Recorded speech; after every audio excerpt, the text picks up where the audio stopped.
Assalamualaikum warahmatullahi wabarakatuh. Perkenalkan, nama saya Siti Bernatan Purnama, absen 37, kelas 11-1, kelompok 3. Jadi di sini saya berada di lahan gambut area program ketahanan pangan Polda Kalsel Jalan Gubernur Sarkawi Gambut. Untuk kalian yang bertanya-tanya, apa sih itu lahan gambut? Jadi lahan gambut adalah jenis lahan yang terbentuk dari akumulasi bahan organik seperti sisa-sisa tumbuhan, yaitu adalah daun, ranting, akar yang menumpuk dan tidak terurai sempurna karena kondisi lingkungan yang basah, jenuh air, dan minim oksigen. Proses ini berlangsung selama ribuan tahun, terutama di daerah dengan curah hujan yang tinggi dan sistem drainase yang buruk, seperti rawa atau hutan hujan tropis. Lahan gambut memiliki karakteristik yang khas, yaitu kandungan bahan organik yang sangat tinggi, yaitu lebih dari 65%. Tekstur tanah ringan, lunak, dan berwarna gelap, memiliki tingkat keasaman pH yang rendah, biasanya berkisar antara 3-5. Sifatnya sangat rentan terhadap kebakaran jika mengering dan menyimpan cadangan karbon yang sangat besar, sehingga memiliki peran penting dalam menjaga keseimbangan iklim global.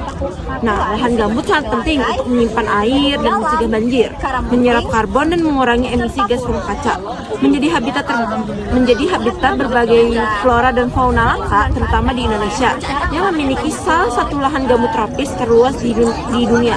Namun, lahan gambut juga sangat rentan rusak akibat pembakaran, pembukaan lahan, dan pengeringan yang tidak terkendali. Oleh karena itu, perlindungan lahan gambut secara berkelanjutan sangat penting untuk mencegah bencana ekologis dan menjaga sumber daya alam kita. Selanjutnya, saya akan menjelaskan tentang tekstur di tanah yang ada di lahan gambut ini. Nah, tekstur lahan gambut menunjuk pada sifat fisik dari bahan penyusunnya, terutama terkait ukuran partikel dan kandungan organik. Beberapa ciri utama tekstur lahan gambut ini adalah didominasi bahan organik. Lahan gambut terbentuk dari akumulasi bahan organik seperti daun, ranting, akar, dan sisa tumbuhan lain yang setengah membusuk. Memiliki tekstur ringan dan berpori karena kandungan organik yang tinggi. Tanah ini terasa ringan, gembur, dan memiliki pori-pori besar.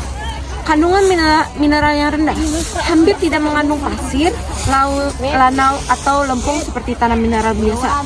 Warna yang gelap, biasa coklat tua sampai kehitaman, tergantung tingkat dekomposisinya. Selanjutnya, saya akan menjelaskan tentang proses terbentuknya lahan gambut. Lahan gambut terbentuk melalui proses akumulasi bahan organik dalam kondisi basah, anaerobik atau minim oksigen, dan lambat terurai. Prosesnya dapat dijelaskan sebagai berikut. Pertama, yaitu adalah genangan air terjadi di daerah dengan curah hujan tinggi dan drainase yang buruk seperti rawa atau cekungan. Kedua, kondisi anaerobik, air yang mengenang menutupi permukaan tanah dan menghambat oksigen masuk sehingga proses pembusukan berjalan lambat. Ketiga, akumulasi bahan organik, sisa-sisa tumbuhan yang mati tidak terurai sepenuhnya dan menumpuk selama ribuan tahun. Keempat, pembentukan lapisan gambut. Lama-kelamaan terbentuk lapisan tanah gambut yang tebal, bisa mencapai beberapa meter. Selanjutnya, saya akan menjabarkan hasil observasi kelompok kami mengenai pH tekstur tanah lahan gambut dan airnya. Nah, untuk tanah gambutnya memiliki pH sekitar 5 dan air yang sekitar 4. Itu tanah tersebut memiliki tekstur yang asam atau pH yang rendah karena bahan organik melepas asam humat dan fosfat. Tidak cocok untuk semua tanaman tanpa pengolahan khusus. Nah, selanjutnya yaitu adalah tentang vegetasi di lahan gambut ini. Saat saya melakukan observasi langsung di lahan gambut ini, saya melihat bahwa ada tanaman jagung yang ditanam di belakang saya. Hal ini menarik karena secara alami lahan gambut memiliki sifat asam, yaitu pH yang rendah yang biasanya kurang cocok untuk tanaman pangan seperti jagung. Namun, kenapa jagung bisa tumbuh di lahan gambut? Jawabannya adalah karena lahan tersebut kemungkinan sudah mengalami pengelolaan seperti pemberian kapur atau pengapuran untuk menaikkan pH tanah agar tidak terlalu asam, pemberian pupuk tambahan terutama pupuk NPK atau pupuk organik, pengaturan air atau drainase agar tanaman tidak kebanjiran.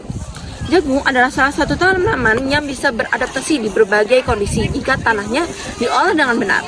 Maka dari itu, di lahan gambut yang telah dikelola dengan baik, petani bisa menanam jagung, nanas, dan bahkan kelapa sawit.